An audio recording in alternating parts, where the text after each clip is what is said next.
CPR చేస్తే అంటే chest CPR అంటే full full chest heart pump చేసే సిపిఆర్ది వాళ్ళ ఆయన చేయడం చూసి ఆరాటపడి ఆ మనిషిని బ్రతికించారని చెప్పి సిపిఆర్ కూడా చేసినాడు అందరి ముందర. జరిగేదంటే అందరి ముందర జరుగుతున్న విషయాలే. అంటే ఆ మనిషిని కాపాడటం కోసం తాపత్రయపడ్డాడు. 108కి ఫోన్ చేసినాడు. మన పోలీసులకు ఆ తర్వాత ఇన్ఫార్మ్ చేసింది కూడా ఈయన ఆయనే. మరి ఎవరైనా కూడా దాన్ని కప్పాలనో ఇంకొకటి చేయాలనో ఎవరు తాపత్రయపడాలా.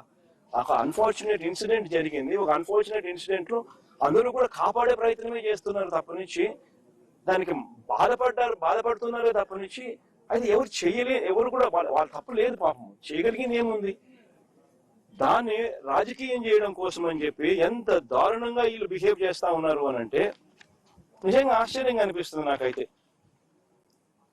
ఇదే చంద్రబాబు నాయుడు గారు నేను అడుగుతా ఉన్నా, ఈయన చేసింది ఏంది? యాక్సిడెంట్ లో మరణించిన ఆ వ్యక్తి యాక్సిడెంట్ లో గొర్రెలు కాపరి మరణిస్తే దాన్ని రాజకీయం చేసేందుకు చంద్రబాబు నాయుడు ఏం చేసినాడు? పాఠశాలదని యాదవ్ మంత్రిని పంపిస్తాడు. ఇక్కడ పాఠశాలదని ఒక యాదవ్ మంత్రి ఇక్కడికి వచ్చి ఈడ ర్యాలీలు చేయిస్తాడు కులాల మధ్య చిచ్చు పెట్టేదానికి. ధర్మమేనా ఇది? అంటే ఏ పక్కైనా మత్స్యకారుడే కదా, అంటే ఇల్లు కొట్టుకొని సావని అయినా.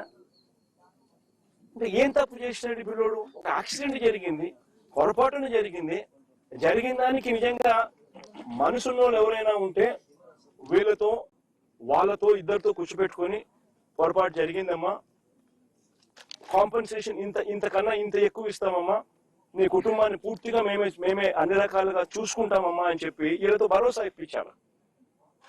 నిజంగా అప్పలరాజు కూడా ఆ పని కూడా చేయడానికి కూడా ముందు కూడా పోయినాడు పాపం, మంచి ఉద్దేశంతో మంచి మనసుతోనే. ఇప్పుడు వీళ్ళు ఏం చేస్తా ఉన్నారు? దీన్ని రాజకీయం చేసి చెడగొట్టి వాళ్ళకి జరిగే మంచి కూడా జరగకోకుండా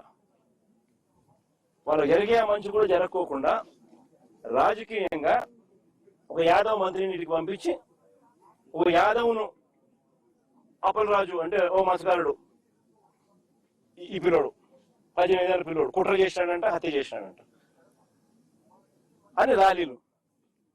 నిజంగా నేను అడుగుతా ఉన్నా, ఇదే చంద్రబాబు నాయుడు గారిని అడుగుతా ఉన్నా, నీకు మనిషివా రాక్షసుడివా అన్నది ఒకసారి నువ్వు ఆలోచన చేసుకోవాలా అని చెప్పి చంద్రబాబు నాయుడు గట్టిగా నిలదీస్తూ అడుగుతా ఉన్నా. ఎందుకంటే ఒక మనిషి అనేవానికి మనసు ఉండాలి. This is beyond repair. అంటే ఒక ఏ ఇన్సిడెంట్ అయినా కానీ వదలకూడదు, దాన్ని ట్విస్ట్ చేయాలా, వక్రీకరించాలా, ఎవరినైనా నాశనం చేయాలా, నీ రాజకీయ అవసరాల కోసమని ఆలోచన చేయడం దుర్మార్గం అనిపించడం లేదా మీకు? Absolutely disgraceful.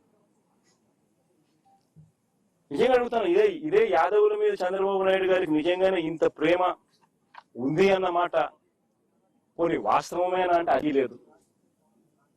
మన ప్రకాశం జిల్లాలో యాదవులు గొర్రెలు కాస్తా ఉంటే, కొన్ని పొలాల్లోకి పోయి ఏదో గొర్రెలు కాస్తా ఉంటే చంద్రబాబు నాయుడుకి సంబంధించిన వాళ్ళు యాదవ్ను కొట్టినారు ప్రకాశం జిల్లాలో. It's been reported. కొడితే కేసు ఎవరి మీద పెట్టినారు తెలుసా? కొట్టడం మీద కాదు, యాదవుల మీద కేసు పెట్టారు. నిజంగా నేను మనిషికి యాదవుల మీద నిజంగా ప్రేమ ఉందా అని అడుగుతా ఉన్నా. విశాఖపట్నం మేయర్, మొట్టమొదట యాదవ మేయర్ చరిత్రలో ఇంతవరకు ఎప్పుడు విశాఖపట్నం మేయర్ గా ఒక యాదవ కులస్తులు ఎప్పుడు మేయర్ కాలా. ఫస్ట్ టైం వైఎస్ఆర్సీపీ ప్రభుత్వంలో వైఎస్ఆర్సీపీ చేసింది ఒక యాదవ మహిళను మేయర్ గా. ఈయన ఏం చేశాడు చంద్రబాబు నాయుడు? ఆయన నెంబర్స్ లేకపోయినా ప్రలోభాలతో ఏం చేసినాడు? ఆయన దింపేసినాడు. ఇదే యాదవుల మీద ప్రేమ.